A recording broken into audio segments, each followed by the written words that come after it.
I do have some good, exciting news. Last night, Justin and I did some talking. There was the two blessing ways, and then Patricia had her baby, and Marie had her baby also yesterday. So there's just all this like a baby like juju going on. And then today the prince was born, but yeah.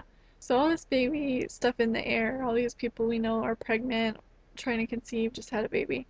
And I had just, the other day talking it out about, advantages and disadvantages to getting pregnant now or later or whatnot, and trying to decide what's good timing for us. Well, we talked a little bit and we decided we're gonna start trying to conceive this cycle. So we're gonna start out a little bit casually and see what happens. Last time we had a very like short little window to work with, so we pulled out all the stops, as I tell people.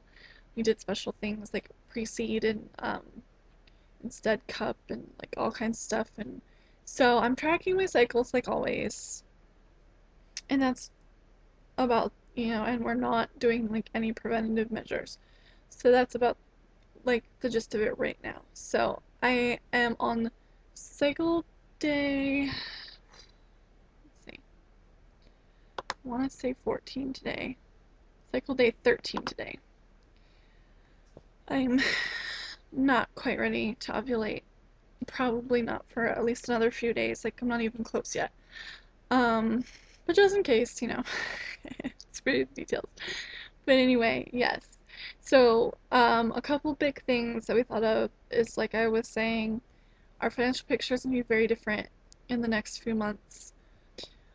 Also, the other big thing is if we conceive this cycle, it would be likely, I mean, unless I ovulate way late, but if I ovulate anywhere within the time I usually do, my most common day is cycle day 17, also cycle day 20 a lot. So if it's this cycle, the baby would be due about mid to late April, and April's a good month to have a baby, I think. And that would put Cal at 2.5 years old. So just about.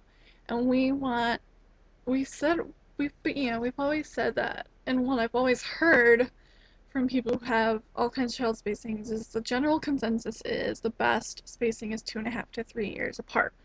It's kind of a nice happy medium in between.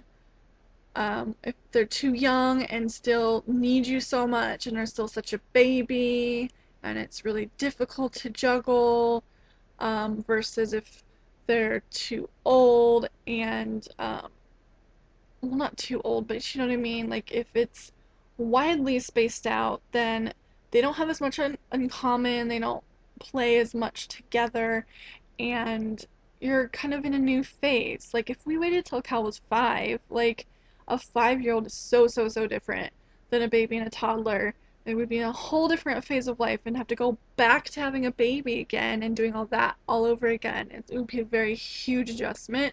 So it would be nice so that if we do it while Cal is still a toddler, it's still kind of like, I don't know, it just flows nice. So I just think it's the ideal spacing, at least for our family. Plus, I don't know, I doubt I'm gonna, like, I don't think we're gonna successfully conceive, like, the first cycle. I think it's gonna take a couple. I mean, even with Cal, it took 2, and that was with adding on a bunch of stuff to help it happen.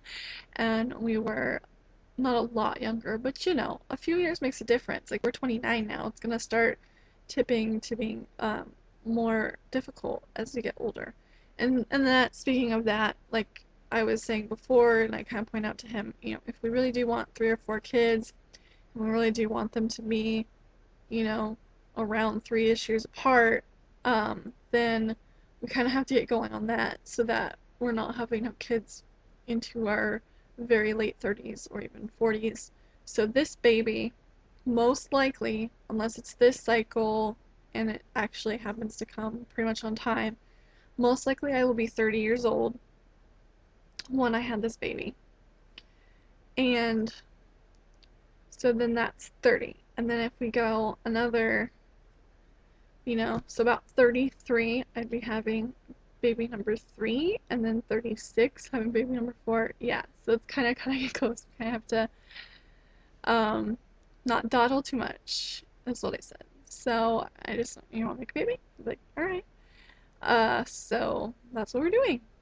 Um, as far as I know, we don't have really any fertility problems aside from I have a luteal phase defect, which means my luteal phases are a little bit short. I don't have quite enough progesterone. I need it to be supplemented, especially in early pregnancy. I almost miscarried Cal because of it. I didn't have enough, and I was starting to bleed. So I needed supplementation to uh, be able to maintain the pregnancy until my placenta was fully formed and able to take over the hormone balance and everything. So I need to talk to some friends who know more about TRICARE and how that works exactly, because I know they generally don't do the first prenatal till at least 8 weeks or 12 weeks or something like that. And obviously I can't wait that long or I could lose the baby. So I need to find out what I need to do to get seen as soon as I know that I'm pregnant so that we can um, try to prevent a loss. So other than that, and that does kind of make it a little bit harder to conceive because sometimes, you know, if you start your AF info um, too early, like before the embryo has a chance to implant, then you can have a loss, and a lot of times you have no idea that you have a loss. Usually, because you don't really make HCG till it implants. Anyway, um, so aside from that, you know, it does affect a little bit, but otherwise, we, as far as I know, have no problem with fertility, and so people who are relatively young and don't have fertility problems usually conceive within 6 months, especially if they know that they have good timing, which I know to look for, so I know about having good timing. So probably by the end of this year, we'll have a special announcement for you. So anyway, yeah, that's some big news. That's what's going on with us right now.